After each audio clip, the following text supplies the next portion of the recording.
crónica que puede afectar, bueno, los ojos, los riñones, ciertas partes de nuestro cuerpo si no la tratamos a tiempo. La buena noticia es que la prediabetes sí puede ser controlada, inclusive podríamos revertir su efecto. Por eso hoy invitamos a la doctora Karen Vargas. Muy buenos días, doctora, gracias por acompañarnos y cuéntenos cómo podemos para prevenir una prediabetes o ahora bien revertirla. Muy buenos días, gracias por la invitación. Bueno, realmente cuando hablamos de diabetes, las personas tienen el concepto de tener susto, de tener miedo y lo consideran un estigma. Realmente, como lo conversábamos en algún momento, la prediabetes o la diabetes, gracias a Dios, tiene tratamiento, tiene control y podemos manejarlo de manera adecuada. ¿Qué ocurre a veces? Cuando no la manejamos de manera adecuada, lo que va a ocurrir es que vamos a tener complicaciones. ¿Complicaciones como cuáles? Bueno, complicaciones de riesgo cardiovascular, problemas en los ojitos como ceguera, problemas en los riñones, amputaciones, ¿verdad? Que son las condiciones más de riesgo que nos vamos a encontrar. ¿Cuáles son las medidas a tomar para revertirla? Ok. Cuando hablamos de prediabetes, la prediabetes sí la podemos revertir, ¿ok? La prediabetes, cuando hablamos ya de diagnósticos, diabetes como tal es tratarla. La prediabetes podemos prevenirla. ¿Cómo podemos prevenirla? La dieta cumple un factor importante en el control de la prediabetes o inclusive en revertirla. Baja en carbohidratos, una dieta adecuada, baja en carbohidratos nos puede ayudar. Actividad física, ¿verdad? Eso nos puede ayudar a mejorar esas condiciones. En cuanto, hablemos de en cuánto tiempo las personas prediabéticas, digamos, que usted dice que cualquiera podría tenerlo, desde un niño hasta un adulto, pueden desarrollar ya ahora sí la diabetes como enfermedad. Ok, cuando un paciente llega directamente con prediabetes, la prediabetes al paciente se le explica, debe seguir indicaciones, regúlese, ¿verdad? Mejore su alimentación, haga ejercicio. Si no se cumple con esas especificaciones o esas recomendaciones médicas, la posibilidad a ya evolucionar a una diabetes como tal es de 5 años, pero hay casos en los que podría ser menor tiempo. En casos de mayor complejidad o dependiendo de edades u otras comorbilidades, otras enfermedades asociadas, podría haber complicaciones y generar enfermedad antes de tiempo. Está habilitado en nuestro Facebook por si ustedes quieren hacer alguna consulta a la doctora. A ver, ¿hasta qué punto la diabetes puede ser asintomática o existen ciertas señales, ciertas cositas que nos pueden decir, bueno, es momento de socar un poquito la cuerda? Ok, cuando pensamos en diabetes, te voy a comentar. Hace poco hubo un estudio que salió de la OMS donde nos decía que recientemente 96 millones de personas fueron diagnosticadas con diabetes. Ok, sin embargo, 8 de cada 10 personas no sabía que la tenían. Pero te voy a contar algo más importante. Si hay signos de alarma que nos pueden hacer sospechar que podemos estar presentando una diabetes o una prediabetes. Por ejemplo, te comento, es muy común escuchar a las personas decir, me da mucha sed, me da mucha hambre, muchas ganas de orinar. Esos son 3 síntomas muy comunes de la diabetes. Nosotros les llamamos las 3 polis. En medicina le decimos polidipsia, polifagia, poliuria. También pueden presentar adormecimiento en las manos, pueden tener dificultad para la cicatrización en las heridas, ¿verdad?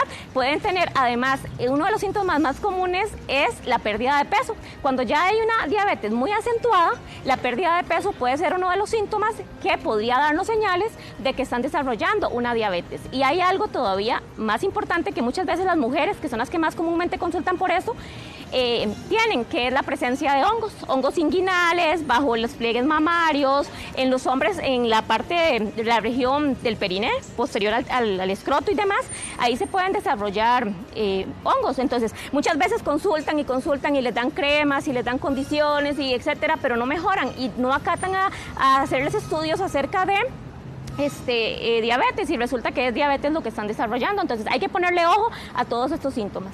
Ahora, doctora, ¿cuál es el dato, digamos, en cuánto debe estar el azúcar en ayunas para una persona prediabética? Ok, para pensar en prediabetes, lo normal es que primero que todo te voy a decir, tenemos 3 exámenes que se realizan, ¿ok? Que uno le tiene que enviar a todo paciente. Se envía una glicemia en ayunas, ¿verdad? Esa glicemia en ayunas debe ser para una persona normal menos de 99 miligramos por decilitro, si está en ayunas. Si ya comió algo y no estaba en ayunas, 140, menos de 140 miligramos por decilitro, ¿ok? Ahora, si un paciente está en ayunas y presenta una cifra entre 100 y 125, consideramos prediabetes. Claro. Vea, Tatiana nos pregunta que ella solo padece de la presión, ha estado con mucha hambre, mucha sed y sobre todo mucho cansancio. Ya se hizo los exámenes de sangre y dice que sale bien. ¿Qué podría hacer, doctora? ¿Cuáles exámenes se realizó? Porque muchas veces solamente les envían la glicemia. Hay otros exámenes que hay que enviar.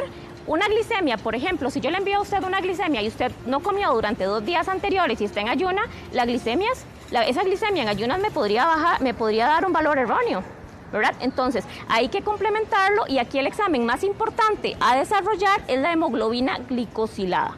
La hemoglobina glicosilada es un valor, ¿verdad?, que nos va a dar el reporte o el registro de los últimos 3 meses del paciente y se da en el resultado en porcentajes. Ok, doctora, uno va a su consulta, ya le dan el diagnóstico de prediabetes. ¿Cuál es el paso 1, 2 y 3 para empezar a bajarla? Ok, cuando ya hay un diagnóstico de prediabetes hay que valorar otros factores. Por ejemplo, si usted padece obesidad, si tiene otras enfermedades, ¿verdad? El nivel de obesidad es muy importante y otras enfermedades, porque dependiendo de eso, yo como médico me veo en la obligación de iniciarle un tratamiento preventivo, ¿verdad? Esos tratamientos lo que van a hacer es ayudarnos a regular las condiciones o los niveles de azúcar. Después, hay que hacer conciencia en el paciente tiene que hacer ejercicio. Y cuando me refiero a hacer ejercicio, no es que vaya a gastar grandes cantidades en un gimnasio. Ok, yo no digo eso. Para mí, actividad física es suficiente con que usted se ponga ropa deportiva, unas tenis y salga a caminar. Usted sale a caminar 30 minutos. ¿Qué es lo recomendable? 150 minutos por semana para ayudarle a disminuir estos rangos. La dieta, siempre se le va a dar una recomendación alimentaria. Normalmente aquí en Costa Rica la costumbre es que sobrecargamos nuestros alimentos de carbohidratos. Claro. Y el carbohidrato es lo que comúnmente va a tener un impacto mayor en generar la prediabetes y aumento de peso. Claro, vea Raquel, dice que a ella le sale la prueba en 104 y le mandan 2 metforminas. Ok, hay que valorar esa condición porque Raquel puede ser que tenga esa condición, ese examen de 104, pero pueda tener otro factor asociado como el síndrome de ovario poliquístico, que es otro tema. Los casos son personalizados. Yo siempre digo, cada persona es un universo y hay que individualizar. ¿Okay? El caso de Raquel, no sé cómo el médico le valoró o qué le encontró. Habría que ver si tiene algún nivel de obesidad, si tiene alguna otra condición. Hay una condición muy común que se llama el síndrome metabólico, que desarrolla ciertas condiciones que nos van a obligar a los médicos a medicar. Imagínense que la metformina uno podría indicarle hasta 4 pastillas a un paciente sin ser diabético, pero hay condiciones que me van a justificar a mí ese uso. Y yo como médico voy a valorar ese perfil de paciente para saber si lo justifica o no lo justifica el uso de 1, de 2, de 3 o de 4. ¿Y qué vendría a justificar el uso de la metformina? ¿En qué momento se envía? Obesidad, síndrome de ovario poliquístico, cuando ya hay un cuadro de diabetes, por ejemplo, que ya uno sabe que el paciente no hace ejercicio, que tiene otras condiciones. Hay pacientes, por ejemplo, que tienen condiciones médicas, una fractura de cadera, tienen lesiones en las rodillas, no pueden hacer ejercicio, ¿verdad? Etcétera. Entonces son pacientes a los que yo esa parte de mandarles a hacer ejercicio no puedo. Entonces de una vez tengo que tratarlos y tengo que medicarlos. Suyen dice que si las manchas en el cuello pueden considerarse un síntoma o salen manchas en la piel, si la persona tiene mucha sed, orina mucho y pierde rápido peso, además de las manchas en el cuello. Las manchas en el cuello realmente se llaman acantosis nigricans y es un dato de síndrome metabólico y realmente ya es una indicación de que el paciente, ya desarrolló o está en vías a desarrollar diabetes o prediabetes. Entonces, el paciente que tiene esas condiciones ya es un paciente al que ya hay que tratarlo porque definitivamente ya está en el proceso y ya está encaminado a desarrollar complicaciones asociadas a la diabetes. Vea, por ejemplo, aquí Fer dice que es prediabética y que cuando hace ejercicio más bien se le sube la glucosa. ¿Qué puede estar pasando? No, habría que valorar en qué condición se le está presentando, porque el hacer ejercicio, ¿verdad? A menos que ella esté utilizando, pasa. Y te pongo un ejemplo. Yo tenía una paciente que me decía, vea doctora, yo hoy hago ejercicio, pero vieras que a mí se me sube el azúcar. ¿Pero qué pasaba? Hacía un montón de ejercicio, pero llegaba con tanta hambre porque el metabolismo llegaba tan acelerado que llegaba y comía un montón.